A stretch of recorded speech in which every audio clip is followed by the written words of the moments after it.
Les deux collèges doctoraux, Languedoc-Roussillon et de l'Université de Montpellier, sont heureux de vous accueillir pour cette finale régionale en streaming de ma thèse en 180 secondes, qui est un événement qui permet de réunir l'ensemble des doctorants d'Occitanie-Est pour délivrer un message un peu particulier que Gilles va décrire un peu pour lui laisser la parole. L'objet de ce concours, c'est la 8e édition, c'est d'essayer de faire partager au grand public en 3 minutes un projet de recherche mené par un doctorant. Et donc c'est l'occasion pour les doctorants de franchir le pas vers la diffusion du savoir, vers la vulgarisation scientifique et se prêter à cet exercice. Donc ça mobilise des compétences à la fois scientifiques, mais surtout de communication et de vulgarisation scientifique qu'on veut mettre à l'honneur aujourd'hui. Et donc, c'est également un complément, comme vient de le dire Gilles, dans leur formation, puisque ça peut être fort utile, notamment lors des entretiens de recrutement, pour présenter de façon plus simple un parcours de doctorant en simplifiant, comme on l'a indiqué, les notions qui sont abordées à l'occasion de ce doctorant et montrer que l'on est capable de communiquer de façon aisée sur un sujet complexe. Alors cette année, on a une édition un peu particulière, vous le voyez bien, mais on a réussi à la faire se tenir, donc on est particulièrement content.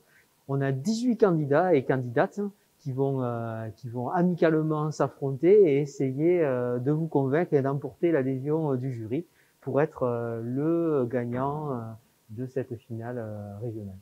Donc à l'issue de cette finale, nous aurons le plaisir de remettre 2 prix du jury et 1 prix du public. Donc nous encourageons vivement le public à se mobiliser pour voter pour leur meilleur candidat. Comme l'a rappelé Gilles, c'est certes une compétition, c'est avant tout une aventure humaine pour les doctorants, un moment collégial de partage et voilà, ils vivent cette aventure de façon généralement très positive et le concours n'est finalement un prétexte.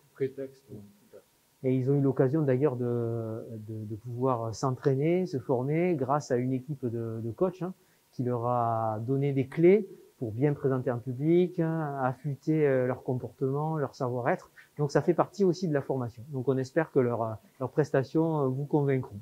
On en profite pour remercier évidemment tous les partenaires qui ont rendu cette manifestation possible malgré les conditions.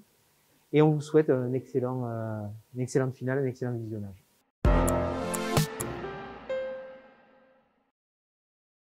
Mesdames, Messieurs, nous allons faire un petit voyage dans le temps. Nous sommes entre 1939 et 1945. Toute l'Europe centrale est en guerre. Toute? Non, car un petit pays, peuplé d'impassibles Helvètes, continue de vivre comme si de rien n'était. Voilà, à peu de choses près, le doux cliché que vous devez avoir de la Suisse durant la Seconde Guerre mondiale. Mais je vais briser vos rêves de quiétude, puisque la Suisse, en 1940, tient plus de Papa Schulz que de Heidi. Car, voyez-vous, le petit pays a détenu plus de 100 000 internés militaires durant tout le conflit mondial. Alors, qu'est-ce qu'un interné militaire? Et non, il ne s'agit pas d'un patient d'hôpital psychiatrique se prenant pour John Rambo. Il s'agit plutôt, selon le droit international, d'un soldat d'un État en guerre qui est en captivité dans un état neutre. Drôle de concept, me direz-vous. Pourtant, les raisons de ces internements ne manquent pas, comme le montre l'exemple de mon sujet de thèse, car je travaille sur ces internés, et plus spécifiquement sur les internés militaires français. Dans leur cas, ceux-ci ont demandé à être internés en Suisse après avoir été acculés à la frontière par les Allemands durant la débâcle. Et il faut avouer, voilà, entre les mornes plaines de Poméranie et les sympathiques vallées alpines du Jura bernois, le choix est vite fait. Ils seront ainsi 30 000 à être détenus en Suisse de juin 1940 à février 1941. Pour l'anecdote, se trouve parmi eux mon arrière-grand-père, dont l'histoire m'a permis de découvrir ce sujet, assez méconnu. Car comme vous vous en doutez, c'est pas le sujet le plus développé. En tout, 3 livres ont été écrits dessus, dont 2 avant 1955 et 1 en allemand. Ça fait pas grand-chose. L'objectif de ma thèse est donc d'amener un récit récent à ce sujet méconnu vers lequel j'ai des attaches personnelles, et également d'analyser tout ce qu'il y a autour. Quels sont les enjeux? Comment les Suisses ont-ils fait pour gérer un aussi gros contingent? Les questions ne manquent pas. Et pour y répondre, tel le croisement entre Indiana Jones et un rat de bibliothèque, je vais fouiller dans les recoins les plus sombres et terriblement dangereux des archives de Suisse, de France et d'Allemagne. Rapports militaires, négociations entre États, photographiques, rien ne m'échappe. Et le sujet est très vaste, car il touche à de multiples secteurs, comme le droit militaire, la diplomatie ou la gestion de crise. Voilà, en quelques mots, l'étendue de mon sujet. Un sujet très complexe, et pourtant très intéressant, insolite et méconnu. Celui de prisonniers de guerre dans un pays en paix, comme l'était le cas de mon arrière-grand-père.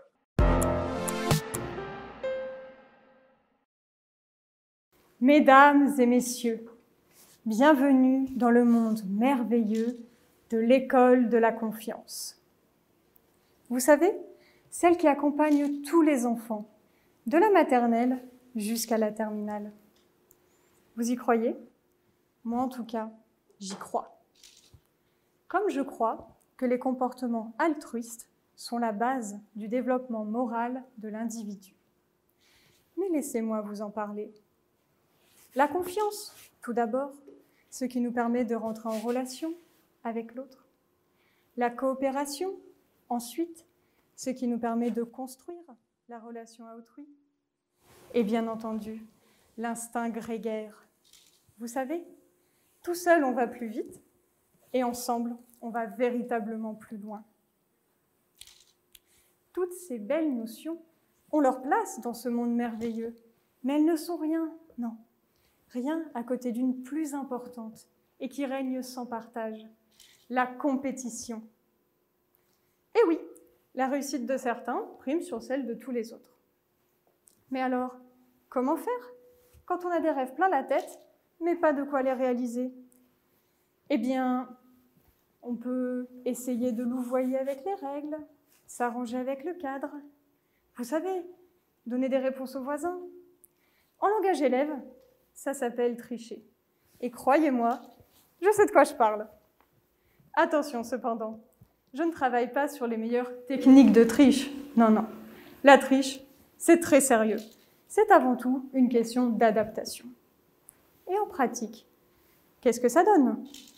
Eh bien, si je vous proposais, disons, un petit jeu. Oh, pas grand-chose, pas grand-chose. Un jeu truqué.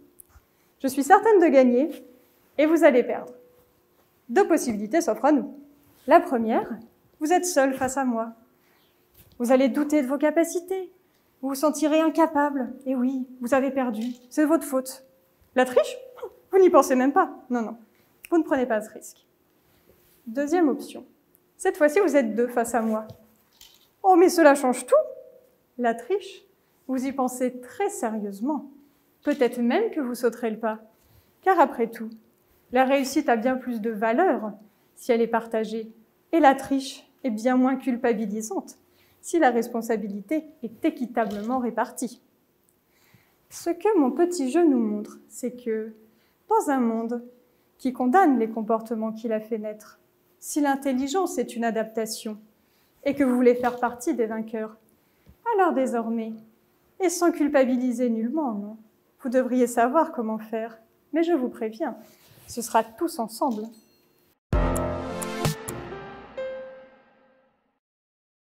« 250 kilos, c'est, en moyenne, la quantité de déchets que chaque personne dans cette salle génère en un an.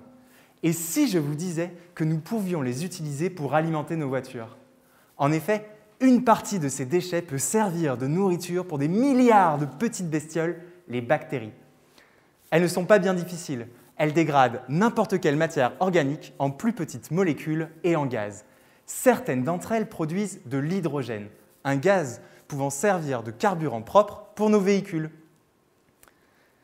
Ce procédé traite donc nos déchets et les valorise en énergie. C'est ce qu'on appelle la fermentation sombre. Malheureusement, les bactéries produisent également des déchets. En fait, 70% de la matière organique initiale se retrouve en fin de fermentation sous forme d'un mélange complexe de petites molécules, les métabolites fermentaires. La question est alors, comment les valoriser? Voilà le sujet de ma thèse, utiliser ces déchets bactériens comme source de nourriture pour la croissance de microalgues. Seulement voilà, Les microalgues sont difficiles. Elles ont leurs petites préférences. Imaginez des enfants à qui on sert une assiette de frites accompagnée de choux de Bruxelles. La plupart d'entre eux vont manger les frites en premier, très rapidement, et ensuite 1, voire 2 choux. Pire encore, dans certains cas, ils laisseront carrément de côté toute l'assiette. Les microalgues sont pareilles. Elles raffolent de certains métabolites fermentaires, comme l'acétate, et ne peuvent pas en consommer certains autres, comme le butyrate. Pour leur faire avaler ce qu'elles n'aiment pas, j'ai testé 3 stratégies. Première stratégie, changer de menu, ne donner que des frites. C'est en théorie faisable, en pratique peu envisageable. Je suis obligé de composer avec ce que me fournissent les bactéries. Deuxième stratégie, changer de recette. L'idée, c'est de masquer les choux de Bruxelles, sous une montagne de fromage par exemple. Je cultive donc mes algues en présence des métabolites, je change quelques paramètres opératoires, j'ajoute un peu de lumière et j'observe comment mes algues croissent. Résultat, cela fonctionne plutôt bien. Les algues consomment ce qu'on leur donne, mais encore trop lentement. Dernière stratégie, changer de microalgues. Car oui, il y a bien des gens, assez bizarres selon moi, qui adorent les choux de Bruxelles. J'ai donc cherché ces microalgues un peu bizarres, capables de consommer l'intégralité des métabolites fermentaires. Et bingo, nous en avons trouvé une capable de manger le butyrate aussi rapidement que l'acétate. Mais au fait, pourquoi cultiver des microalgues? Eh bien, leur avantage, c'est qu'elles ne font quasiment pas de déchets finaux. À la place, elles font des stocks. Elles transforment une partie de ce qu'elles consomment en lipides, en gras quoi, que l'on peut par la suite transformer en biocarburant.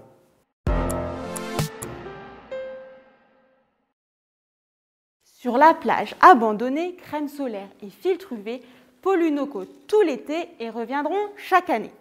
On pense à sa peau pour ne pas être brûlé, mais c'est tout de même triste quand on pense aux organismes marins. Ils se retrouvent à la merci de ces molécules envahissantes et bloquant les UV. Elles induisent le blanchiment des coraux et perturbent le développement des oursins et des poissons. Pourtant, il faut bien se protéger des UV. Venez, je vous embarque sur mon bateau, nous allons à la rencontre de Lily, la crevette analyste, qui va vous expliquer quels sont ces filtres UV à ne pas utiliser. La voici. Bonjour Lily. Lily habite sur un récif corallien. Contrairement à nous, Hawaï et d'autres îles du Pacifique ont bien compris les risques que posent les filtres UV pour leurs récifs. Ces États ont d'ailleurs banni dès 2018 de l'usage l'oxybenzone et l'octinoxate. L'octocrylène, un autre filtre UV largement utilisé, est moins controversé, mais il n'est pas non plus recommandable, nous dit notre ami. À vrai dire, on profite mieux de la mer lorsqu'elle est pleine de vie.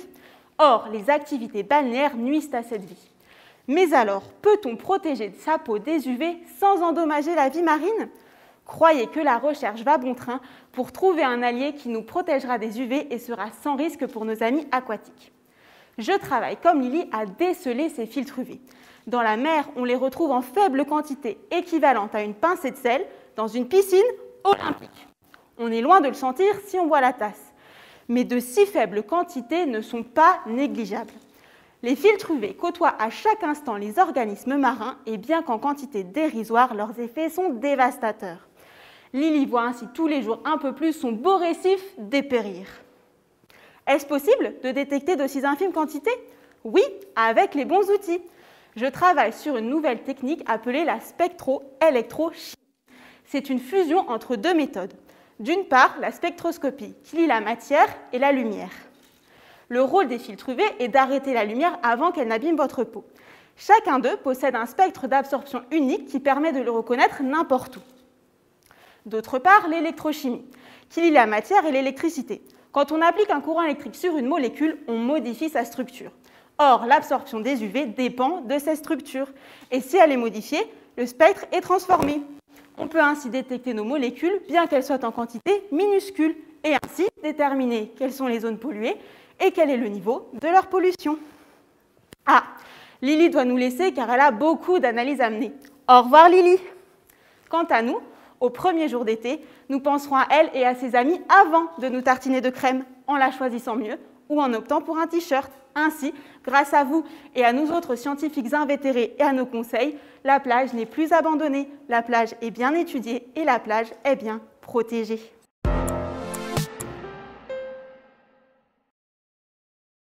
Si vous aviez un ou une amie qui voudrait se lancer dans la littérature française du XXe siècle, est-ce que vous seriez capable de lui recommander un ou deux ouvrages qui résument cette période en entier?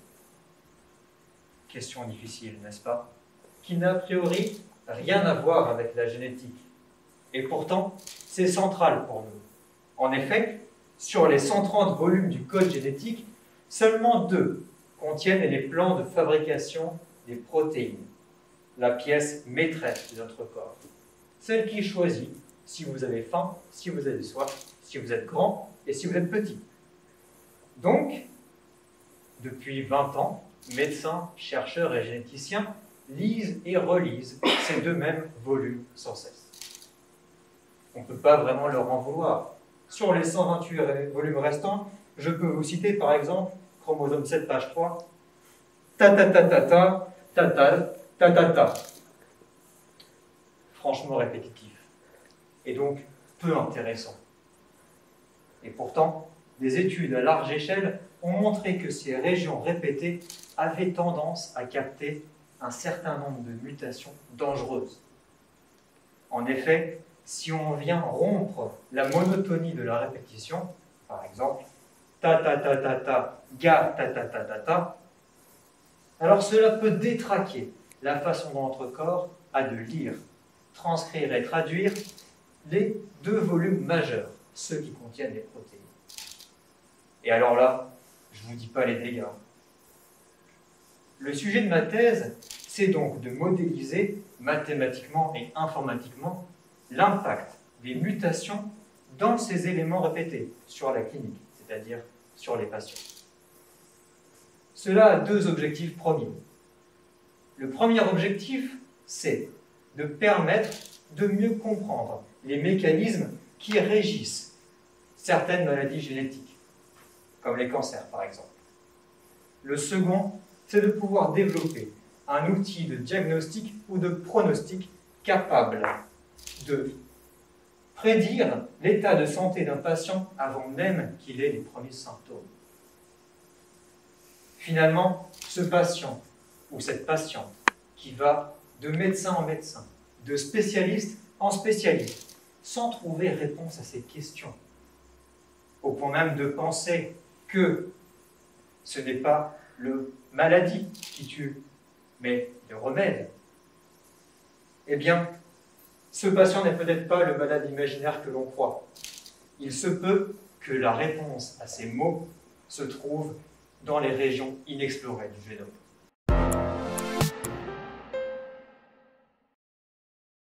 Vous avez tous déjà entendu parler de Star Wars ou la guerre des étoiles. Cette saga a marqué l'esprit de plusieurs générations et on a tous rêvé, en tout cas moi, d'être un Jedi et de pouvoir contrôler la Force. Et si je vous disais qu'à défaut d'être un Jedi, on a tous une part de Jedi en nous? Plus précisément, on a de tout petits Jedi qui vivent à l'intérieur de notre corps et qui sont responsables, non pas de la sécurité de la galaxie, mais de la sécurité de notre organisme. Ce sont les cellules de notre système immunitaire. En effet, ces cellules sont chargées de reconnaître et d'éliminer toute menace qui serait dirigée contre nous, et l'une de ces menaces, si ce n'est la plus grande, eh bien c'est le cancer. Donc, quand ces Jedi reconnaissent le cancer, ni une ni deux, ils viennent dégainer leur sabre laser et ils éliminent la cellule pour que nous puissions rester en bonne santé.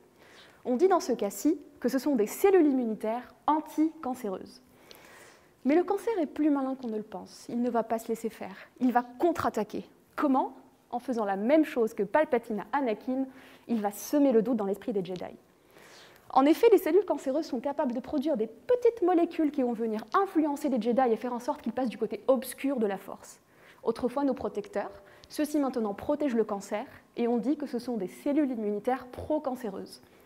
Le but de ma thèse est de venir étudier plus spécifiquement ces cellules immunitaires pro-cancéreuses afin de comprendre comment est-ce qu'elles aident le cancer à se développer. Pour cela, j'utilise différentes techniques que j'ai à ma disposition dans le laboratoire et la première, c'est la culture cellulaire. C'est très simple. Je viens isoler ces cellules, je les mets dans ma petite boîte et je les fais pousser, puis je viens les observer, un peu comme si j'observais leur entraînement. Ensuite, j'utilise une machine dont le nom à lui seul rivalise avec les plus grands vaisseaux de Star Wars, un Hyperion. Ça claque, hein? Eh bien, cette machine ressemble un peu à un appareil photo à ultra haute définition qui va me permettre de venir photographier ces cellules dans notre corps et donc d'observer leur comportement en situation réelle, c'est-à-dire en cas de cancer. Grâce à tout ça, j'ai pu identifier les méthodes qu'utilisent ces cellules pour aider le cancer à se développer.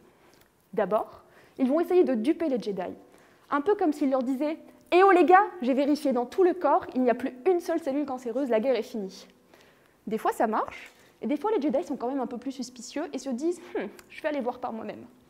Dans ce cas-ci, les cellules pro-cancéreuses n'ont pas d'autre choix que d'engager le combat. Enfin, et peut-être le plus dangereux je trouve, ces cellules sont à leur tour capables de faire basculer encore plus de Jedi du côté obscur. Il y a donc moins de cellules qui se battent pour nous et plus de cellules qui se battent pour le cancer. Sombre tableau, n'est-ce pas? Eh bien, ce n'est pas fini, puisque tant qu'il y a de la vie, il y a de l'espoir, et cet espoir, c'est l'immunothérapie, ou la thérapie pour le système immunitaire. Parce que oui, maintenant que je connais ces cellules et que je sais comment elles aident le cancer à se développer, je peux agir. Et ce que j'espère faire maintenant, c'est développer de nouvelles méthodes et de nouveaux traitements qui nous permettraient d'enfin gagner notre guerre contre le cancer.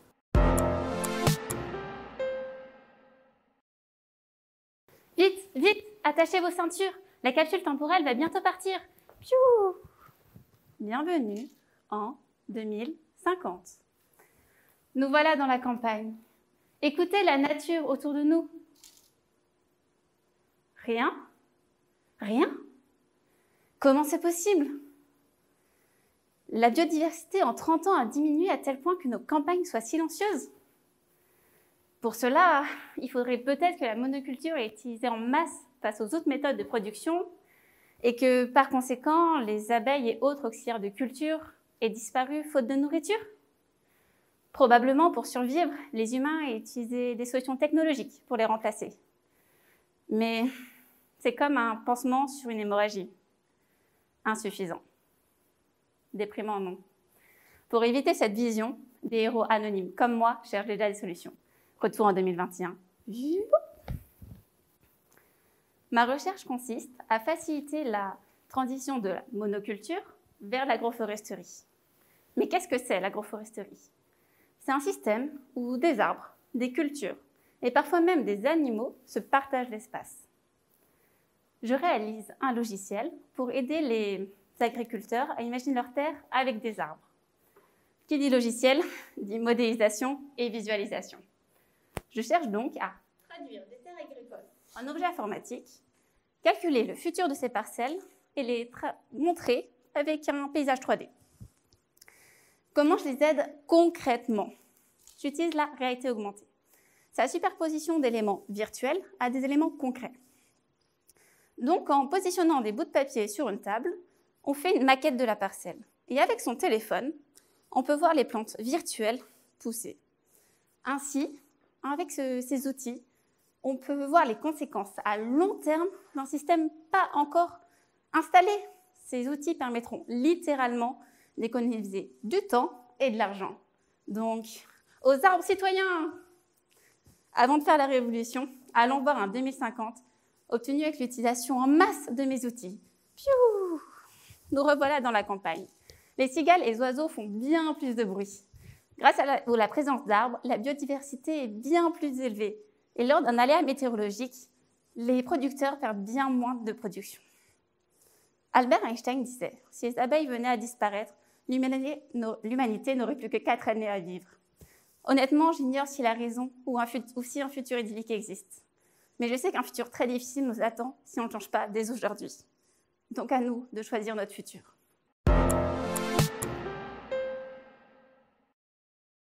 Connaissez-vous Popeye? La légende raconte que c'est en mangeant des épinards qu'il est devenu aussi fort. Je vais vous raconter une histoire similaire, celle d'un poisson nourri avec une algue pour le rendre plus fort et plus résistant face à un parasite. Quel est mon rôle dans cette histoire? Je suis à la fois la cuisinière qui conditionne les algues et à la fois le médecin qui s'assure qu'elles auront bien un effet positif sur mon poisson. Mon poisson, c'est l'anguille européenne. Cet animal qui a encore aujourd'hui cette image d'organisme serpentiforme, visqueux, caché sous sa roche et prêt à bondir pour vous attaquer. Je vous rassure, il n'en est rien, sauf pour l'aspect un peu visqueux. En réalité, c'est un poisson fascinant qui, au cours de sa vie, réalise une migration de 6000 km des côtes européennes jusqu'en Floride pour se reproduire. En plus, De nombreux pêcheurs dépendent entièrement de cette ressource, puisque 3 milliards d'anguilles seraient pêchées chaque année en Europe, dont un tiers dans les eaux françaises. Vous voyez donc que l'anguille a son importance. Malheureusement, elle est aujourd'hui considérée en danger critique d'extinction. Les pathogènes, que ce soit des bactéries, des virus ou encore des parasites, pourraient être l'un des facteurs qui menacent cette espèce. En particulier, Anguillicola crassus. C'est le nom d'un nématode, un petit ver noir parasite qui se loge dans la vessie gazeuse des anguilles, leur organe de flottaison, impactant leur capacité de nage. En plus, ces petits vers se nourrissent du sang de l'anguille, ce qui à terme peut provoquer un affaiblissement général. Pas simple donc, voire impossible, de réaliser leur migration dans cet état. Le voyage est annulé. C'est là qu'interviennent les épinards, ou dans mon cas, des algues. Il en existe des centaines d'espèces, mais j'en cuisine une en particulier. Une algue rouge du genre Asparagopsis, au super pouvoir, car elle peut combattre certains virus, certaines bactéries et certains parasites. Ces super pouvoirs sont liés à la production de petites molécules par mon algue. Et ces molécules, je suis capable de les isoler. J'obtiens alors un extrait que je peux ensuite utiliser. Par exemple, j'ai testé son efficacité sur mon nématode parasite de l'anguille. L'effet a été fulgurant, puisqu'après 40 minutes de contact, plus aucun des vers n'était vivant. L'objectif est donc maintenant de transposer ces résultats directement in vivo à l'anguille. Pour cela, j'élève depuis 1 an des anguilles. À terme, j'inclurai pour une partie d'entre elles mon algue rouge en poudre dans leur alimentation. Ensuite, je les parasiterai, les infesterai et j'étudierai si celles qui ont été nourries avec l'algue présentent finalement moins de ces pathogènes. Je m'assurerai également que les algues n'ont pas d'effet toxique sur mon poisson en contrôlant certains paramètres comme leur croissance. Finalement, je contrôlerai si mes anguilles sont devenues aussi fortes et résistantes que Popeye pour reprendre leur voyage vers la Floride.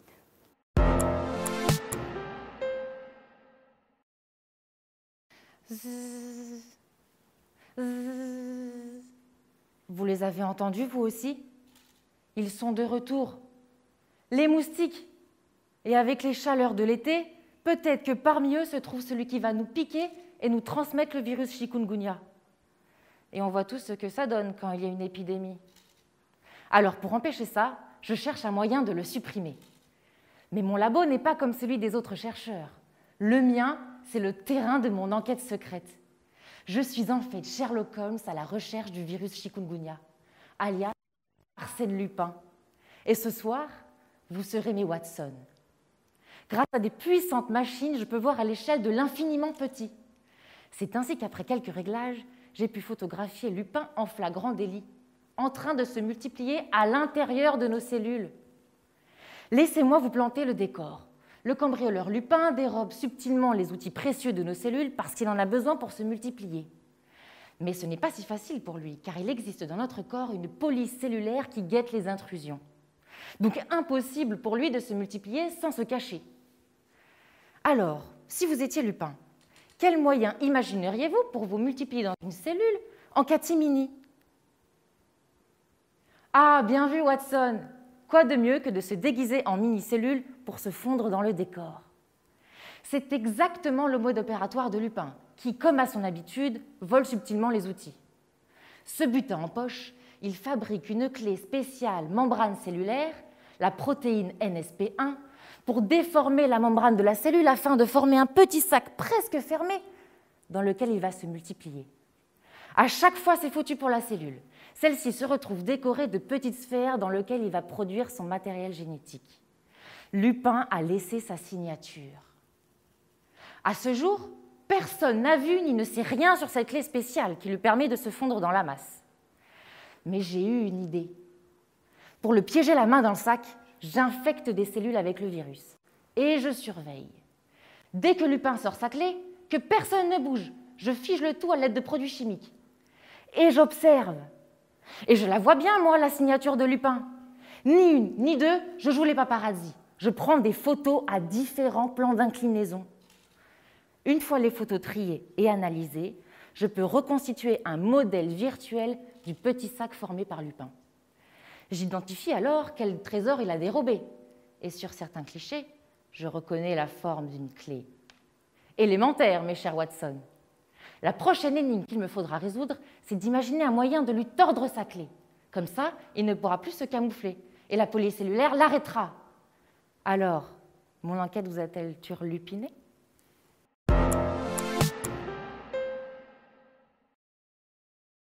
Avoir bon dos, courber le dos, en avoir plein le dos. Autant d'expressions qui mettent votre dos au centre de toute attention. De fait, le dos est l'acteur principal de votre mobilité, et tout particulièrement votre disque intervertébral. C'est la capsule entre vos deux vertèbres qui assure tout vos mouvements. Malheureusement, celle-ci s'use. Pour toi, peut-être à cause du sport. Pour moi, à coup sûr, à cause du travail, avec ma thèse. Pour vous, je l'espère, le plus tard possible, avec l'âge, à cause du temps. Sachez que 80% de la population dit avoir mal au dos. Certes, il existe des solutions, comme la prise de médicaments pour de faibles usures, ou la pose de prothèses métalliques dans le cas d'hernie discale très prononcée. Aïe, aïe, aïe. Néanmoins, aucune de ces deux solutions ne permet ni de stopper la dégénération du disque, ni même de retrouver la mobilité initiale de ce dernier. Et c'est là que j'entre en scène. Je développe une nouvelle génération de prothèses basées sur la médecine régénérative. J'ai sélectionné une approche innovante en utilisant une protéine naturelle, la gélatine. Tel le Cyril Lignac de la chimie, je transforme cette gélatine pour la faire passer de simple gelée anglaise à un dessert sophistiqué digne des plus grands restaurants gastronomiques. Ma prothèse est donc mon plat. Tout d'abord, je la travaille délicatement, à basse température, pour homogénéiser tous les éléments entre eux. Ensuite, un excellent greffage améliore la résistance mécanique de la gélatine, telle que sa rigidité et son élasticité. Puis, je viens la saupoudrer généreusement de cellules souches qui vont venir coloniser ma prothèse, s'y développer et régénérer votre disque intervertébral. Pour la cuisson, j'innove encore plus et je pousse la recette encore plus loin en utilisant l'impression 3D. Cette technologie me permet de reproduire un comportement identique à celui du disque en créant une anisotropie. C'est-à-dire que la prothèse va répondre de manière différente suivant vos sens de mouvement. Et le petit plus, rien que pour vous, c'est que je peux vous faire une structure sur mesure. Plutôt cool, hein? Après maintes tentatives, je vous annonce que j'ai réussi à concocter un plat parfaitement équilibré alliant tenue mécanique, biologique et structure sur mesure. Ma prothèse est capable d'assurer le rôle du disque, de se dégrader et de s'éliminer de manière contrôlée jusqu'à la régénération totale de ce dernier. Grâce à mon plat, la prothèse 3D de gélatine, vous pourrez retrouver votre mobilité et retrouver le plaisir de vous déhancher après un bon repas.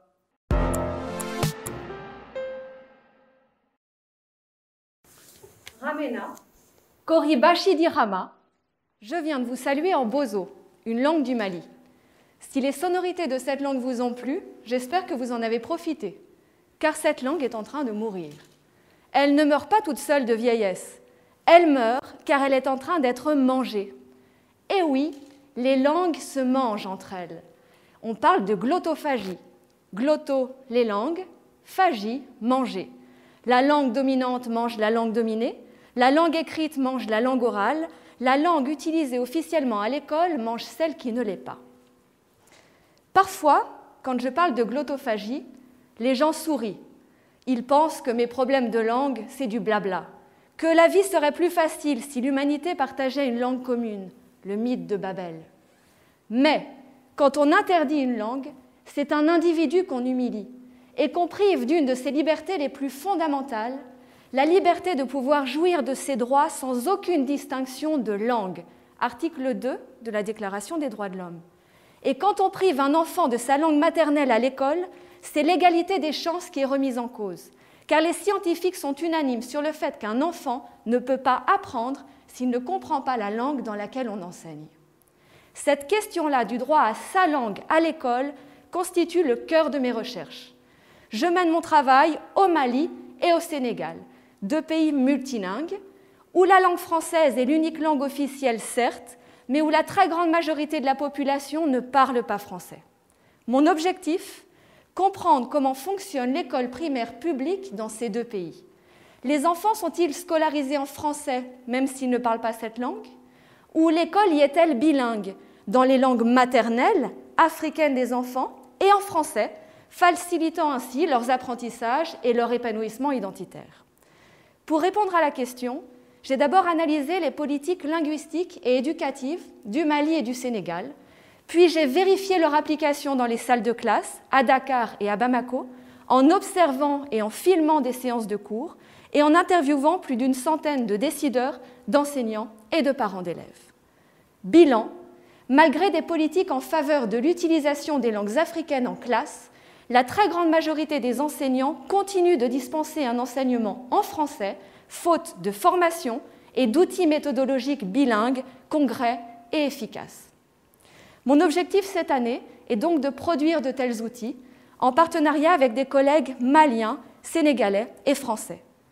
Nous espérons ainsi ensemble améliorer la qualité de l'école, renforcer l'égalité des chances, mais aussi sauvegarder, préserver des langues en danger, minorisées, des langues autrement dit en train d'être mangées.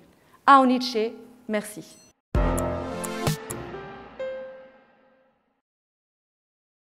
La banque. Ouh, j'en ai vu certains d'entre vous frissonner à l'écoute de ce mot. En effet, vous avez déjà peut-être entendu ou même dit « Ma carte bleue est bloquée, ne m'en parle pas ». Je vais quand même vous en parler.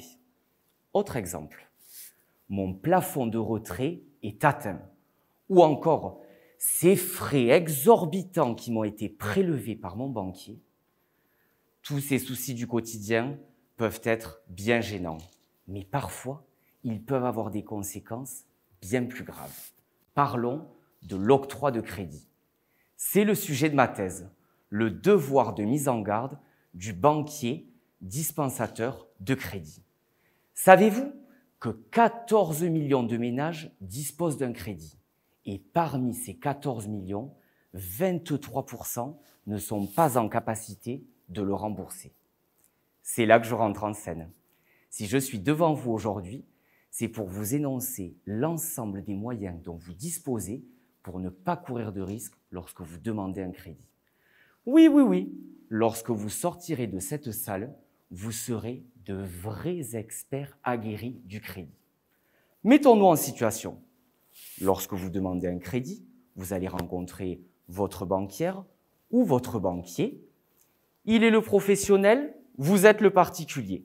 Il va donc réaliser une étude minutieuse du crédit que vous lui demandez afin de ne pas vous faire courir un risque d'endettement excessif. Alors, bien qu'on demande au banquier de ne pas s'immiscer dans la vie privée de ses clients, il va devoir pour autant étudier vos revenus, vos charges, éventuellement d'autres crédits qui auraient pu être octroyés, et le projet. Ceci dans un seul but. Vous octroyez le crédit qui vous ira comme un gant. Vous savez, celui qui va vous faire sentir libéré, délivré. Stop, on s'arrête. C'est le moment où le banquier doit vous mettre en garde. Si l'on regarde la jurisprudence, on voit que le juge est régulièrement obligé de vérifier si ce devoir de mise en garde a bien été réalisé. À mon sens, au regard de l'importante place qu'occupe l'argent dans notre société, on ne peut que s'en féliciter. Un autre point me tient particulièrement à cœur, c'est celui de la réparation. Si le banquier commet une faute, il devra vous octroyer une réparation financière, mais également une réparation morale. Au vu de la crise sanitaire et économique que nous traversons, ce sujet est d'actualité et d'avenir. Alors, prêt à octroyer vos rêves ?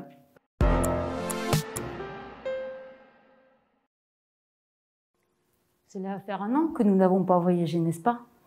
Alors fermez les yeux et respirez profondément.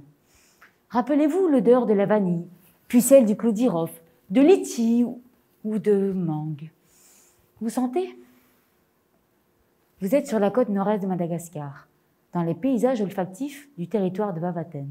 Maintenant, rouvrez les yeux et imaginez-vous un paysage de collines.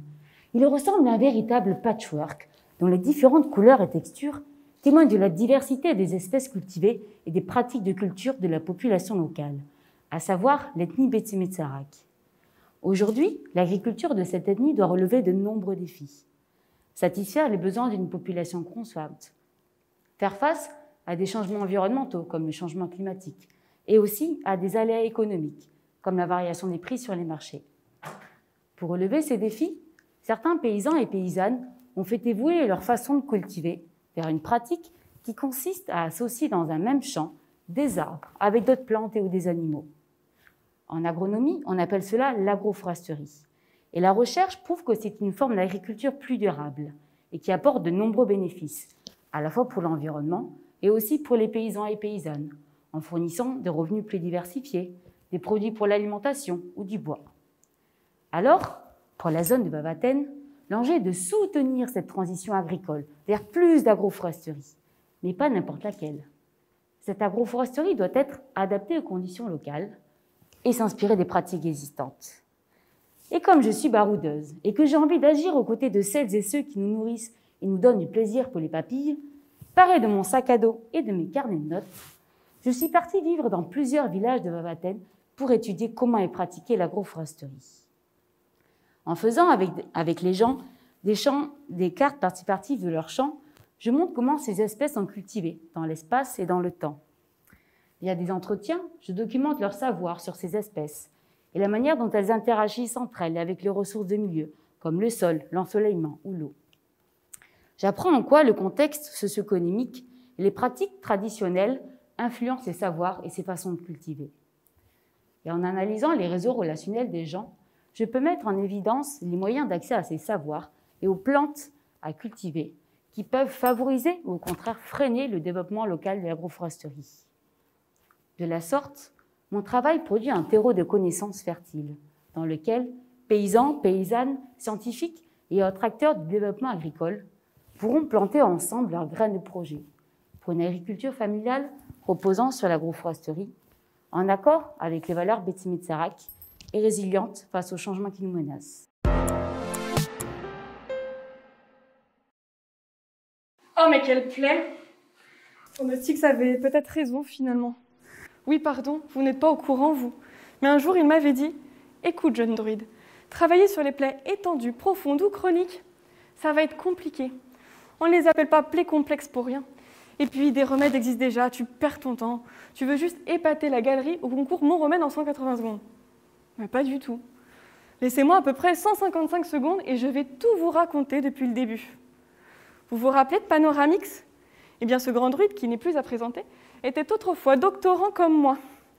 Lui, il a travaillé sur la recette d'une potion magique qui décuple la force des Gaulois pour lutter contre les Romains. Vous vous souvenez? Eh bien, mon travail est un peu similaire, sauf que mes Romains à moi sont des bactéries. Des bactéries qui essaient d'envahir le village, plaie ouverte qui fait Malix. Ce village est peuplé d'irréductibles entités biologiques qui résistent encore et toujours à ces envahisseurs. Mais voilà, parfois ces entités sont fatiguées, débordées, et tout comme les Gaulois, elles ont besoin d'un peu de potions magiques ou d'antibiotiques. C'est d'ailleurs ce qu'utilisent actuellement nos druides guérisseurs. Mais les bactéries sont rusées. Elles élaborent constamment des nouvelles stratégies d'attaque pour pouvoir pénétrer dans la plaie sans être inquiétées par les antibiotiques. C'est la résistance bactérienne. Nos druides guérisseurs nous avaient pourtant prévenus. Les antibiotiques, c'est pas automatique, parlez-en à votre druide. Vous aussi, vous en pouviez plus de ce slogan, pas vrai? Eh bien pourtant, qu'est-ce qu'il était utile? Car on fait comment, nous, maintenant, sans antibiotiques? Comment feraient les Gaulois pour lutter contre les attaques des Romains si la potion magique de Panoramix ne fonctionnait plus? Eh bien, nous sommes exactement dans cette situation. Si nous ne trouvons pas d'alternative aux antibiotiques, dans 30 ans, les bactéries pourraient gagner le combat et les maladies infectieuses redeviendraient la première cause de mortalité. J'ai bien fait de sortir de ma hutte, non? Et devinez où je vais trouver la réponse à ce problème? À l'intérieur de votre corps. Je synthétise au laboratoire des molécules qui existent déjà dans votre organisme pour lutter contre les bactéries et cicatriser les plaies. On les nomme peptides. Mais je ne m'arrête pas là. Non, car depuis le début de ma thèse, je travaille avec une idée fixe. Créer un pansement intelligent pour pouvoir libérer directement sur la plaie le bon médicament au bon moment, Pour cela, je vais mettre d'un biomatériau qui compose majoritairement vos os, l'hydroxyapatite. Ce biomatériau me sert en fait de transporteur car j'y accroche tout autour différents peptides antibactériens, procicatrisants, l'ensemble formant ce que l'on appelle des particules hybrides. Une fois la magie opérée, ces particules hybrides vont être catapultées directement sur la plaie, lui laissant ainsi l'embarras du choix. Magique, non? Alors oui, Pronostics avait raison sur un point. C'est la galère. Mais mon remède, c'est un peu l'assurance Tourix d'avoir une belle cicatrice. Vous me direz ce que vous en pensez, mais moi, ça me plaît.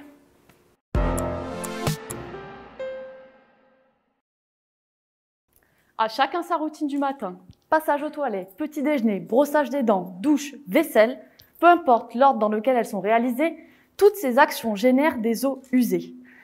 Par souci de protéger l'environnement et la santé publique, ces eaux usées doivent être traitées avant d'être rejetées dans la nature. Dans ce but, ces eaux usées sont acheminées dans de grandes piscines remplies de bactéries, prêtes à se délecter de la pollution et la dégrader. Sauf que ces bactéries ont le besoin vital d'être alimentées en oxygène. Il faut donc injecter de grandes quantités d'air dans les bassins. En fait, transformer ces piscines en jacuzzi. Et là, ça se complique, car le coût énergétique et financier requis par l'aération d'un tel volume d'eau n'est pas à la portée de tous les pays.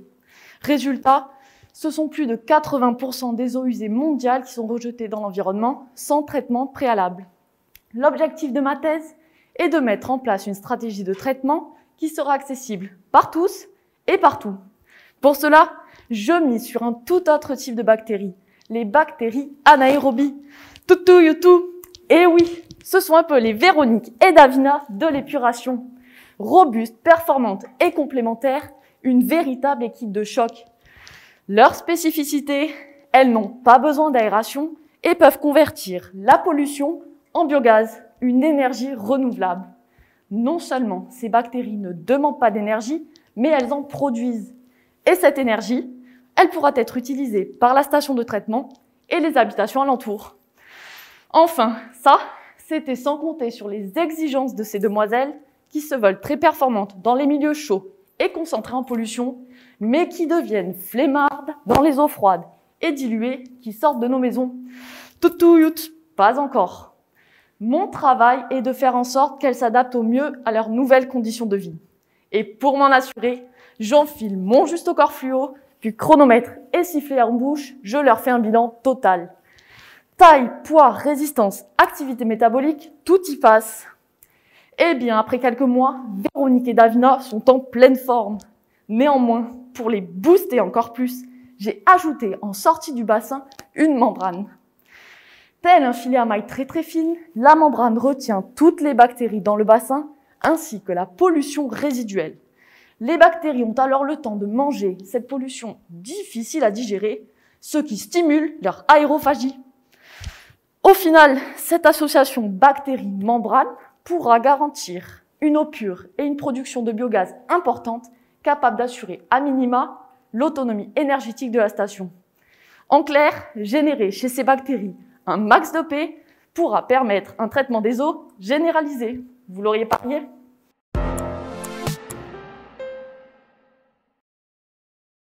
Vous vous rappelez de la dernière fois où vous avez mangé un bon cassoulet?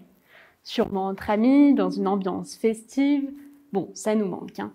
Sauf que l'ambiance devait être festive aussi dans vos intestins.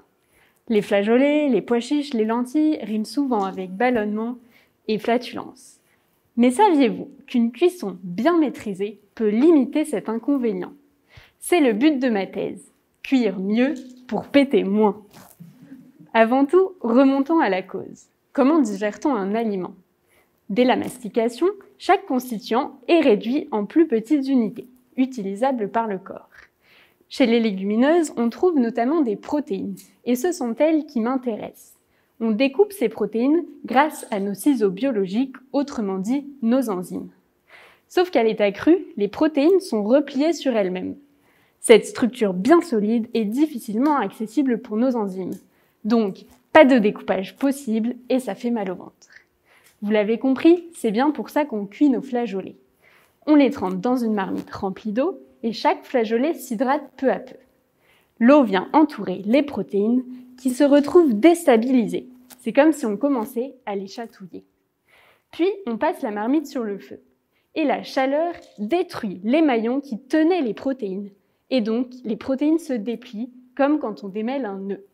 Scénario idéal pour nos enzymes qui peuvent enfin s'approcher et les découper. Mais pourtant, ce passage en cuisine ne suffit pas toujours à bien digérer notre cassoulet. Parce qu'il y a 1001 façons de cuire. La température, le temps de cuisson, la quantité d'eau et j'en passe. Par exemple, j'ai regardé si toutes les températures de cuisson avaient vraiment la même efficacité. Et la réponse est non, car j'ai vu des protéines récalcitrantes. Elles possèdent des maillons plus solides que leurs voisines, ce qui leur permet de résister en formation pliée à plus haute température. Donc une cuisson classique à l'eau bouillante, très peu pour elles. Il faut monter à 120 degrés sous pression pour les faire trembler. Mais en même temps, plus on chauffe, plus les protéines ont tendance à former des liaisons avec leurs voisines, comme si elles s'attrapaient fermement par la main. Elles créent alors de gros amas qui deviennent des obstacles pour notre découpage. La température de cuisson idéale serait donc un compromis entre tous ces phénomènes thermiques, dépliés mais sans agglomérer. Après les protéines, je scrute les autres constituants de la graine, pour démasquer dans quelles conditions ils seront eux aussi au mieux découpés puis digérés. Et en travaillant sur le flageolet, la lentille et le pois chiche, je pourrai bientôt vous donner la recette pour digérer n'importe quelle légumineuse sans effort. Alors, réconcilié avec le cassoulet ?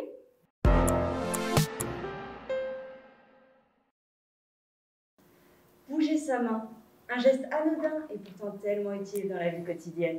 Saisir un objet, ouvrir une porte ou encore écrire.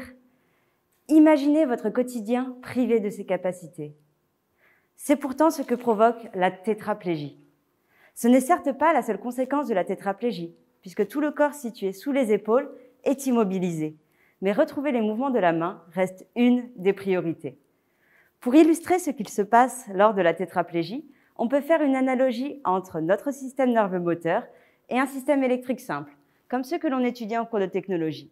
Une batterie, des câbles, des ampoules. Si l'on considère notre cerveau comme la batterie, la moelle épinière et les nerfs comme des câbles, et les muscles comme les ampoules, on a notre système électrique. Suite à un accident de la route, par exemple, les câbles se retrouvent coupés au niveau des vertèbres cervicales. Les câbles et les ampoules, suite à leur coupure, sont toujours capables de fonctionner, mais ils ne sont plus alimentés en courant électrique. Il en va de même lors de la tétraplégie. Les nerfs et les muscles, situés sous la lésion de la moelle épinière, sont toujours capables de fonctionner, mais l'ordre de mouvement envoyé par le cerveau n'est plus transmis. La solution envisagée dans mon travail pour retrouver les mouvements de la main est d'activer à nouveau les nerfs moteurs au niveau du bras grâce à la stimulation électrique fonctionnelle.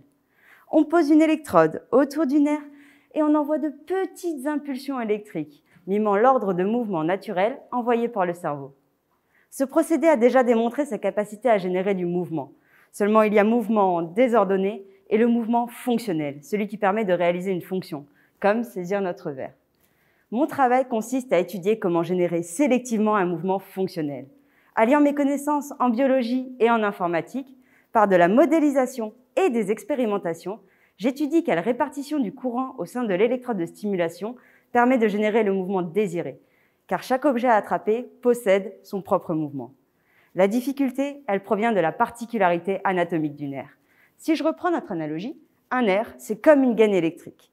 Il y a un ensemble de câbles entremêlés à l'intérieur et chaque câble va relier un muscle, une ampoule. Aussi, lors de la stimulation, il faut que l'on arrive à activer seulement le ou les câbles reliant les muscles dont nous avons besoin pour le mouvement désiré et pas tous les câbles en même temps. C'est la stimulation sélective. Un exemple concret. Pour saisir notre verre, il est nécessaire d'activer la fermeture du doigt et du pouce, mais pas les mouvements du poignet. Les résultats obtenus jusqu'à maintenant sont prometteurs et laissent entrevoir l'espoir de permettre aux personnes atteintes de tétraplégie de bouger de nouveau leurs mains, augmentant ainsi leur qualité de vie. J'aimerais finir sur une anecdote. Lors d'un protocole expérimental, un des participants nous a dit « Je donnerai mes jambes pour retrouver les mouvements de ma main ».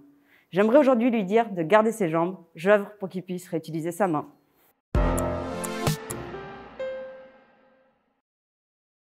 Selon toute probabilité, 99,9% d'entre vous viennent d'avoir un coup de foudre.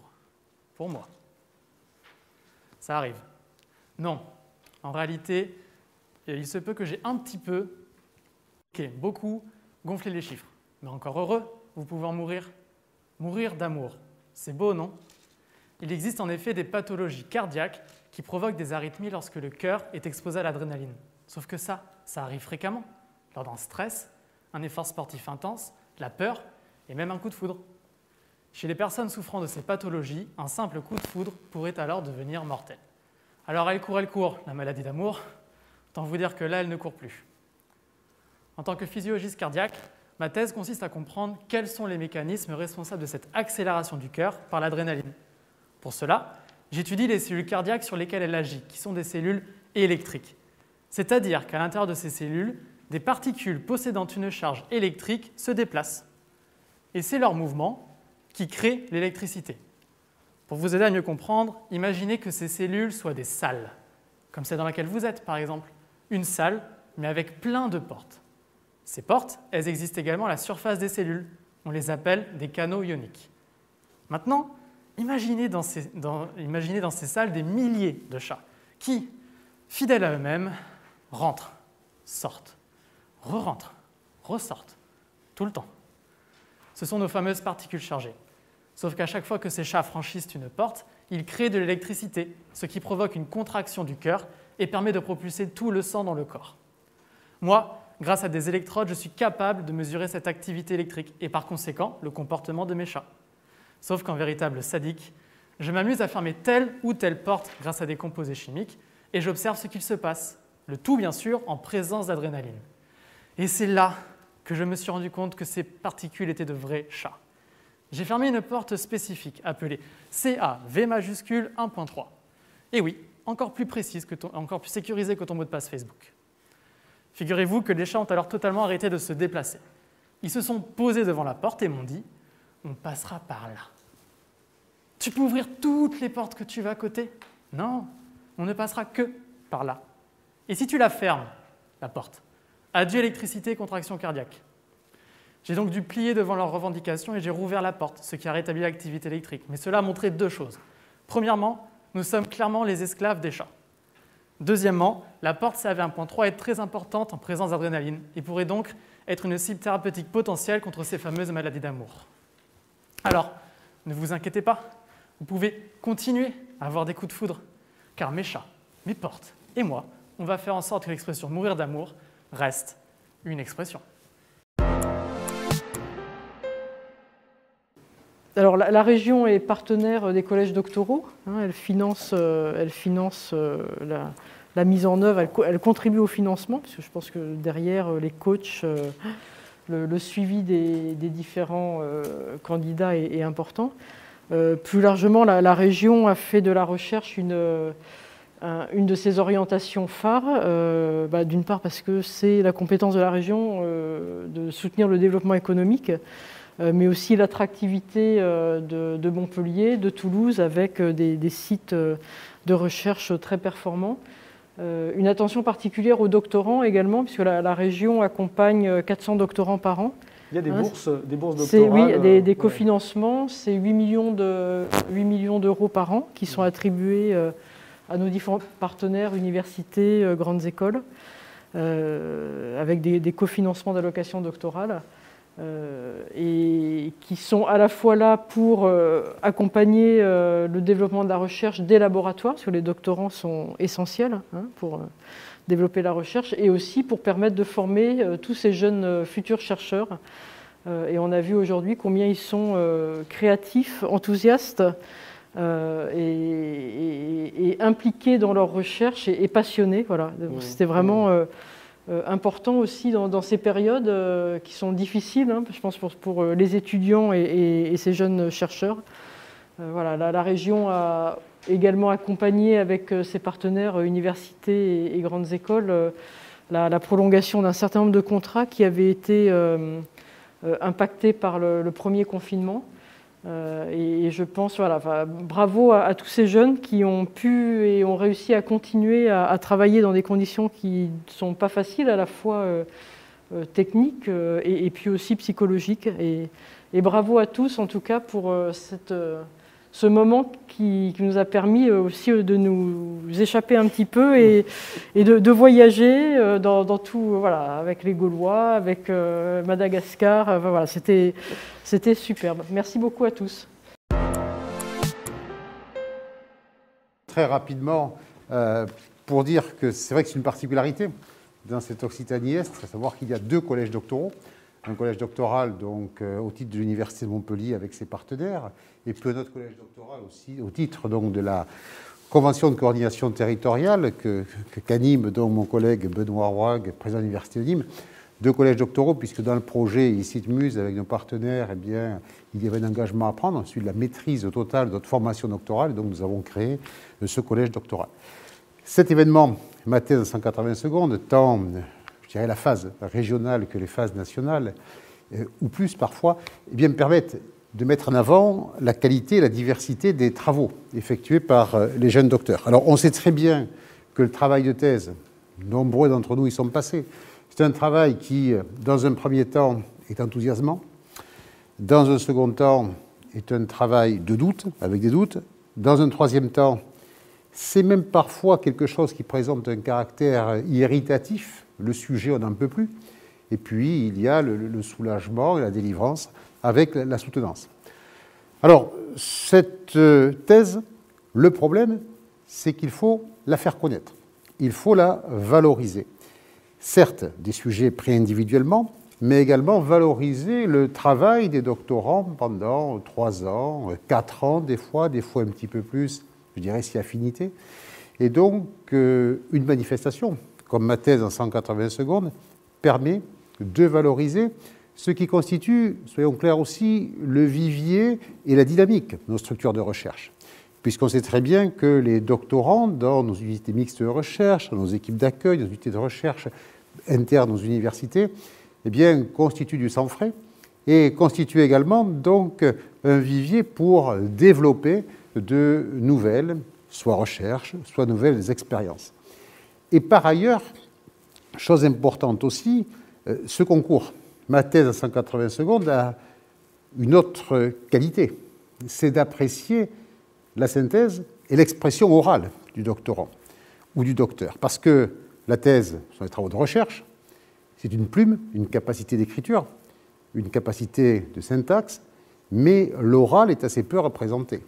Et donc arriver à synthétiser une idée donc en 180 secondes, c'est un atout supplémentaire pour savoir se faire connaître et donc diffuser également donc la pensée que l'on a voulu avoir. Donc merci aux organisateurs de cette manifestation, mais également félicitations à tous nos 18 candidats de cette épreuve donc régionale de l'Occitanie-Est, et donc en espérant eh bien, que cela permette à certaines ou certains d'entre eux de continuer plus en avant dans le concours. Voilà, très bonne manifestation, très bonne cérémonie ensuite de prononciation, de prononcer plutôt des résultats, et au plaisir donc de renouveler ces expériences, puisque matin en 180 secondes s'est décliné. Il y a eu aussi, par exemple, avec le réseau Coimbra, il y a ma thèse en 180 secondes dans le cadre du réseau Coimbra. Et puis, les 180 secondes, des fois, on a mon master en 180 secondes, ma soutenance en 180 secondes. Il n'y a que, mais ceux qui me connaissent le savent, mon discours qui ne se fait jamais en 180 secondes. Voilà, très bonne soirée. Merci beaucoup. Bonsoir à toutes et à tous. C'est un plaisir aujourd'hui d'être ici, contrairement à l'année dernière. Nous avons organisé l'année passée la finale régionale et nous avons dû tous et toutes, les présidents, les organisateurs, les doctorants, faire cet exercice devant notre caméra, tout seul, isolé chez nous. Et c'est un plaisir aujourd'hui, même si on est dans un confinement, enfin en tout cas dans une configuration un peu plus réduite, mais c'était très agréable de voir chacun des étudiants venir se présenter et le faire vraiment en direct. Et je pense qu'ils auront beaucoup plus apprécié que ce qui s'est passé l'année dernière. Sinon, mais quelle performance en fait, quelle performance pour l'ensemble de cet événement. Performance de la part des doctorants. Ils ne vivent pas une situation facile, comme beaucoup d'entre nous, mais c'est vrai que les étudiants, on en parle beaucoup. Ils vivent des situations compliquées, le confinement de l'année dernière les a fortement impactés. La région a dit qu'elle avait apporté une aide qui leur sera profitable. Mais en tout cas, quelle performance et quelle volonté de faire ce travail de vulgarisation, d'expliquer à tout le monde. On sait tous, un travail de thèse, c'est complexe, c'est généralement très pointu. Et arriver à le faire connaître, à transmettre les travaux qu'ils mènent de la façon qu'ils l'ont faite, c'est-à-dire très, très facile, très imagé et à la portée de tous. Je dois relever cette performance qui, pour être un docteur, puisque j'ai passé une thèse, je ne suis pas sûr que j'aurais réussi à le faire aussi bien qu'il y a quelques années. Quelle performance également pour l'organisation, que je tiens à féliciter. Le président Auger l'a dit, 2 collèges doctoraux sur l'ex-Académie de Montpellier, 2 collèges doctoraux qui travaillent ensemble, main dans la main, qui montrent que la politique de site en Occitanie-Est est réelle et permet de faire des événements de cette qualité. Remerciements, vraiment, je les remercie, les deux équipes, enfin les équipes des 2 collèges doctoraux, parce que c'est pas toujours facile d'organiser et toujours de se remettre en question, parce que l'événement est relativement facile à organiser en général. On prend un grand amphi, on fait venir 300 personnes et puis on fait se succéder les étudiants. Là, il faut organiser du vote par réseaux sociaux, de la transmission, etc., etc. Donc voilà, vraiment un grand merci parce que ça dénote un investissement important et c'est appréciable en tout cas quand on est à la manœuvre de voir qu'on a des équipes qui sont aussi efficaces. Performance également de pouvoir rattraper aussi et toujours consolider des partenaires. Et donc, je dois remercier également les partenaires parce que ce soit les collectivités, la région, Occitanie, la métropole de Nîmes, la métropole de Montpellier, la CASDEN, la Banque Populaire, la MGEN que l'on écoutera tout à l'heure puisqu'ils vont remettre les prix. Le CNRS, il ne faut pas oublier le CNRS puisque l'événement est également organisé avec la délégation régionale du CNRS. Voilà, en tout cas, merci à tous ces partenaires de toujours soutenir le travail de nos docteurs et surtout de maintenir un petit peu cette qualité que l'on souhaite avoir pour nos doctorants. Enfin, mes derniers mots iront aux doctorants, encore une fois. Je l'ai déjà dit tout à l'heure, mais l'exercice qu'ils font n'est pas facile et ça laisse présager d'un avenir assez éclairé pour eux, parce que faire ce qu'ils font dans des conditions dans lesquelles ils le font, ça laisse augurer quand même un potentiel important. Et comme l'a dit le président Auger, ça reflète surtout la qualité de la recherche qui est menée dans cette académie. Une recherche de qualité, et on l'a vu, quels que soient les domaines. On a vu des sujets en littérature, en SHS, en sciences et technologies, en expérimental. On a vu une diversité, et merci d'abord de la programmation qui nous a fait un petit peu nous évader de part et d'autre sur chaque présentation. On a vu une diversité très, très, très importante et surtout une qualité des travaux. Bien évidemment, derrière, il y a des laboratoires, donc tous ces doctorants représentent les laboratoires de recherche de notre académie, qui est bien évidemment, enfin on le sait nous ici, mais c'est important de le faire paraître à l'extérieur, qui est d'une extrêmement grande qualité. Donc voilà, j'espère que comme nous ici, vous avez apprécié ces travaux. N'hésitez pas à, j'ai essayé de voter, mais au niveau du public, parce qu'on a aussi notre mot à dire. On a les membres du jury qui vont désigner, mais on a notre mot à dire nous, donc n'hésitons pas à aller cliquer sur la photo qui nous paraît le mieux. Enfin, moi, je sais pour qui je vais voter, mais je ne vous en dirai pas plus. Parce que quand même, le vote est confidentiel, mais en tout cas, je vous engage à le faire parce que ça donne aussi, ça donne aussi de l'allant à cet événement. Et pour eux, c'est aussi important. Le prix du public peut être aussi important que le prix du jury. Merci encore, bonne fin de soirée et puis à très bientôt. Bonsoir à tous. Donc effectivement, on n'est pas très nombreux et de passer le dernier, c'est toujours compliqué parce que tout a été dit. En tout cas, ce que je peux vous dire, c'est que le CNRS est heureux d'accompagner cette manifestation depuis plus de 8 ans maintenant. Alors peut-être quelques mots sur son histoire, puisque c'est un concours qui est né en Australie en 2008 et qui a été pour la première fois organisé en langue française au Québec en 2012. À l'initiative de l'Association francophone pour le savoir, puis c'est une manifestation qui s'est ouverte à l'international sous l'impulsion du CNRS et de la conférence des présidents d'université en 2014. Donc ce qu'on voit, c'est que ce concours connaît de plus en plus de succès et trouve son public, puisqu'on était plus de 400 ce soir. Donc merci à tous d'avoir suivi ce concours.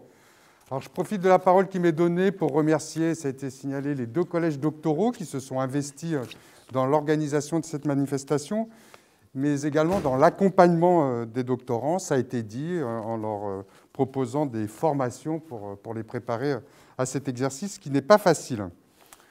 Je félicite bien sûr les jeunes chercheuses et chercheurs qui ont participé à cette finale régionale et je les remercie pour la qualité des prestations qu'ils ont fournies.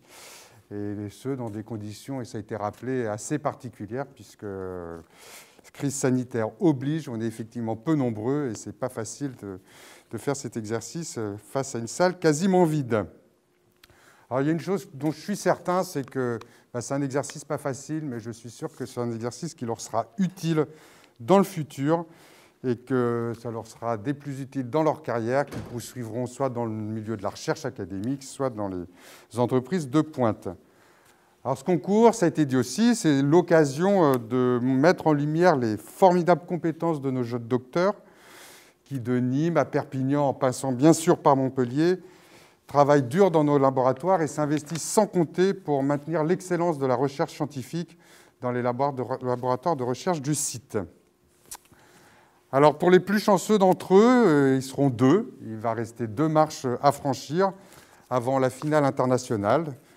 Donc, je souhaite à ces 2 gagnants d'aller le plus loin possible dans ce concours et à l'un d'eux de pouvoir représenter la France à cette finale internationale et de porter très haut les couleurs de l'Occitanie-Méditerranée lors de ce concours. Voilà, je vous remercie de votre attention et je vous invite effectivement à voter.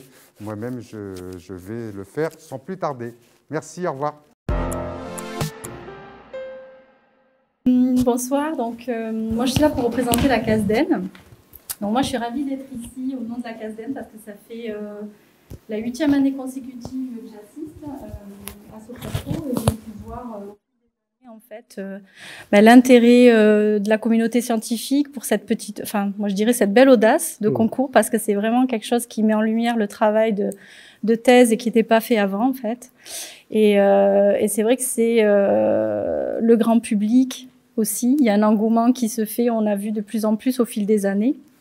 Là, il y avait plus de 500 personnes qui étaient connectées en direct, plus de 500 votes aussi. Ouais, et l'année dernière, je crois qu'il y avait 900 vues. Il y a eu beaucoup malgré la crise sanitaire.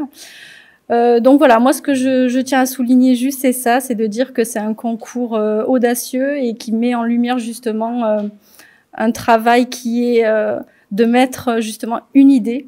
Ça, on l'oublie souvent, mais la thèse, c'est quelque part une pensée, une idée, des années derrière de recherche, et mettre ça synthétisé en 3 minutes, il faut oser, quoi. Ouais, donc voilà, et nous on est contents d'être là d'être partenaire pour ce concours, aux côtés cette année de la Banque Populaire avec son représentant qui est là aujourd'hui, donc je vais peut-être y céder la parole. C'est gentil de venir. Donc bonjour, moi je suis Khalid Ankad, je suis directeur de 2 agences Banque Populaire Campus à Montpellier. Campus parce que nous sommes situés juste en face de l'Université de Montpellier, à Triolet pour la première agence, juste en face de l'Université Paul Valéry à Montpellier, du coup pour la 2e agence. Je suis fier d'avoir pu assister aujourd'hui à cette édition, c'est ma première à mon niveau, fier de représenter la Banque Populaire du Sud, partenaire de l'édition, fier d'avoir pu écouter 18 talents qui, eux, font la fierté de notre région, de nos universités, de la France, plus globalement, qui, plus que jamais, a besoin d'être valorisé au travers de la recherche. Voilà ce que je peux dire aujourd'hui. Donc, avec la CASDEN, ce qui fait notre force au niveau de la Banque Populaire, c'est ce partenariat avec la CASDEN, puisque nous sommes dédiés, en tout cas pour mes 2 agences dédiées pour les étudiants, pour les chercheurs, pour les doctorants, pour les maîtres de conférences, pour les enseignants, donc bref, plus globalement pour les étudiants et les personnels de la fonction publique.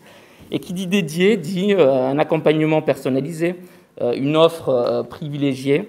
Voilà, donc venez nous voir, vous serez ravis, tout comme moi je suis ravi de participer aujourd'hui à l'émission.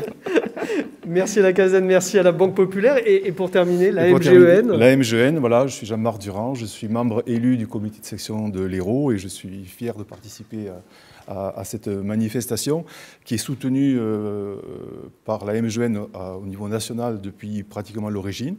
Voilà, la MGEN, tout le monde, on est sur des questions de santé, de prévention. On soutient la recherche depuis de nombreuses années. On a de nombreux partenariats avec des labos, l'INSERM, la CPU, ce n'est pas un labo, mais en fait, on a beaucoup d'actions et on est partenaire de cette action. On réalise de nombreuses études sur la santé des étudiants et de la recherche en particulier. Une dernière étude vient de paraître sur la santé des étudiants et des personnels de l'université. Elles viennent de paraître là, au mois de janvier sur la période particulière qu'on est en train de vivre. Donc c'est des études... C'est des études auxquelles on participe, qu'on finance, on soutient la recherche. Il y en a une qui est très célèbre, c'est l'enquête E3N, où on a fourni nos 4 millions de mutualistes pour soutenir et faire des études épidémiologiques dans le domaine du cancer. D'ailleurs, j'ai noté qu'une des intervenantes, je ne me rappelle plus qui c'est, qui a dit que les antibiotiques, ce n'était pas automatique. Les antibiotiques, c'est pas automatique. Les antibiotiques, c'est pas automatique. C'est une maxime qui avait été développée dans une campagne de la mutualité qu'avait relayée la MGEN. D'accord, voilà. Ok, très bien. Donc on a cité la MGEN sans le savoir. Voilà, sans le savoir, je trouve que c'est très intéressant.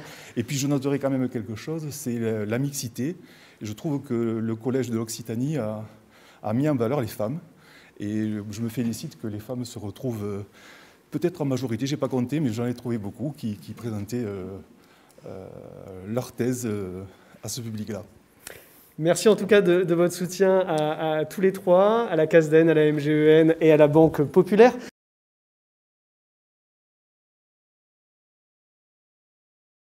Justine ? Oui, voilà, le passage de Patricia. Alors, tu t'y attendais pas trop? C'était une option? J'étais là pour le plaisir de présenter mon travail. Ouais. Et, j'ai pris plaisir à le faire et du coup, je suis récompensée, c'est cool. Très bien, super. Merci Justine. Et donc, tu as un chèque de 500 €. Voilà, pour toi. On peut t'applaudir encore.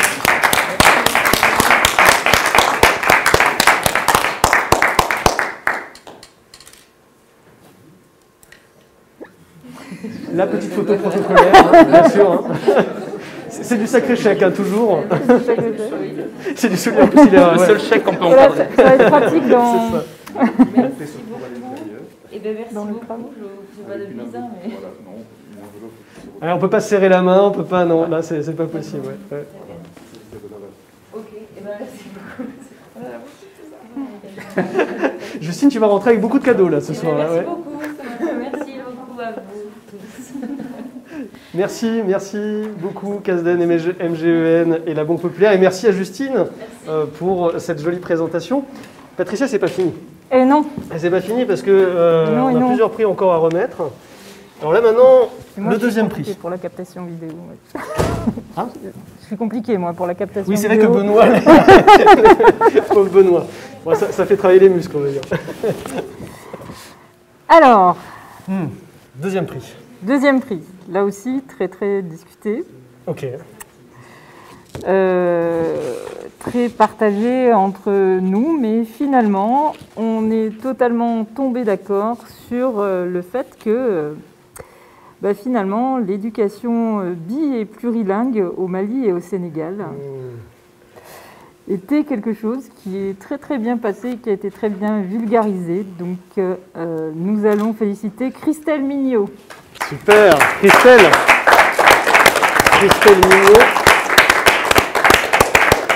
Tu nous as fait quand même un exposé aussi quasiment bilingue, il ne faut pas exagérer non plus, mais où il y a eu des mots de malien et c'est vrai que c'est quand même important de le reconnaître parce que je pense que, alors je ne sais pas s'il y a eu d'autres éditions où il y a eu effectivement du malien dans les thèses, ma thèse en 180 secondes, mais en tout cas c'est peut-être une première, hein, c'est possible. Donc en attendant que Christelle arrive, donc je réaccueille donc le représentant du CNRS donc Occitanie-Est, la délégation Occitanie-Est. Donc Christelle, elle arrive. Ok, elle est là, très bien, super. Alors oui. Ah oui, c'est vrai,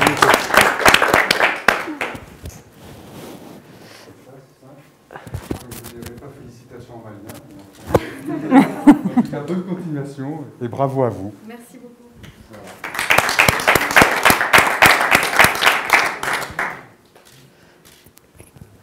Un petit mot en malien, Christelle? Aoniche. Ce qui veut dire je vous remercie. Je vous remercie. Merci beaucoup, Christelle. Félicitations. Félicitations, bravo. Ah, ben il y a les enceintes. Les enceintes Bluetooth aussi. Ah, oui. Merci, Christelle. Bon. Alors là, je laisse la place à mon collègue. Et donc, oui, parce que là, c'est le prix du public, Gilles. Exactement. C'est ça. Je parle dans quel micro de celui-là? Tu me le prêtes? Allez, je te le prête. C'est le passage du micro. Donc j'ai beaucoup de plaisir à remettre le prix du public. Donc je vous rappelle qu'on avait la possibilité de voter en ligne. Donc on est particulièrement content cette année puisqu'on a eu 650 votants. Donc on a battu le record de l'année dernière. Et on a encore une fois une lauréate qui a été désignée par le public. Et donc c'est avec beaucoup de plaisir que j'appelle Rita Chabab, donc de l'Université de Montpellier, pour recevoir ce prix du public. Et on peut la féliciter, on peut l'applaudir. C'était le côté Star Wars. Hein. On était sur un scénario, je me rappelle. Je ne sais pas s'il y avait des scénaristes qui regardaient, mais je trouvais que le mélange un peu Star Wars avec le côté antitumoral, il était vraiment très chouette, quoi. Le public l'a apprécié. La force était avec elle. Voilà, la force était avec elle. Elle a éloigné la force obscure, oui, tout à fait. Donc on a Rita qui est là. Elle est applaudie, on entend les applaudissements dans l'autre salle. Ah oui, oui, c'est vrai. Oula, ça court, ça court. Rita, ne tombe pas. Attends. Ralentir, tu dois. Bon, on entend des bruits de pas. Alors je vous le décris parce que on entend des bruits de pas. Ça court un peu dans tous les sens. Je pense que Rita va arriver dans quelques instants. Ah bah ça applaudit, ouais. C'est le prix du public complet. Ouais, c'est ça. Avec les candidats et les candidates, ouais. C'est là où on voit d'ailleurs qu'il y a une bonne ambiance. Hein, dans la promotion, il y a une sacrée ambiance. Félicitations. Alors le prix, premier prix Donc, du public, du coup, c'est ça? Premier prix du public, merci. exactement. Voilà. Merci beaucoup. Il y a 650 personnes qui ont voté et tu as été choisi.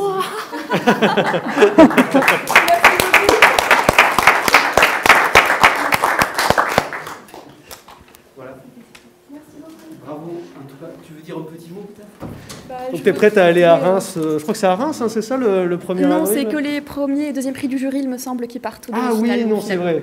Ah, oui, mais je suis quand même très contente. Ah bah oui, voilà, mais super, très bien. Et j'aimerais remercier surtout les coachs qui ont été là pour nous et qui nous ont grandement aidés, que ce soit pour la préparation des pitchs, les visuels, la façon de parler et puis merci à vous pour tout. Et merci au public qui a surtout. suivi énormément nombreux. Je merci beaucoup à tous les copains qui étaient derrière. Non, mais merci. Félicitations parce que c'était vraiment une très très belle prestation. Merci Bravo beaucoup, Rita. c'est très gentil. Merci. Et merci Gilles pour la remise de prix.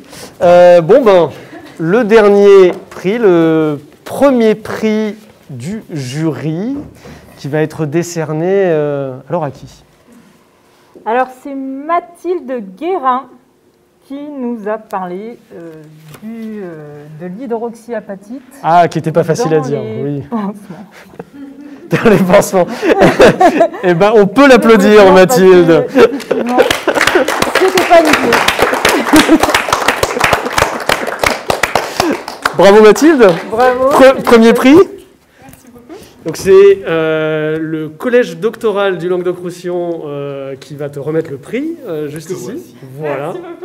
Merci beaucoup. Toutes nos félicitations. Merci, c'est gentil. Merci. À éclairer cette la potion magique. Voilà, Ça m'a donné de la force. potion magique t'a donné de la force. Et c'était une très belle présentation. Merci beaucoup, c'est très gentil. L'ensemble du prix parce qu'on fait le chèque qui est factice. Oui, on ne peut pas le déposer à la banque, celui-là. Mince. Merci beaucoup. Voilà. préparé, je m'y attendais Eh pas. ben, bah non, mais ça, tu sais, c'est comme aux César ou aux Oscars, ils sont pas préparés, ils sont là, oh, voilà, qu'est-ce qui se passe? Mais donc, toi, par contre, effectivement, tu vas partir le 1er avril pour la demi-finale. Apparemment, oui. Oui, voilà, c'est ça. Il faut que je le note dans l'agenda, du coup, c'était pas prévu, mais je suis très contente. Oui, il faut chambouler l'agenda, c'est clair. C'est ça. Félicitations, Merci Mathilde. beaucoup. Merci.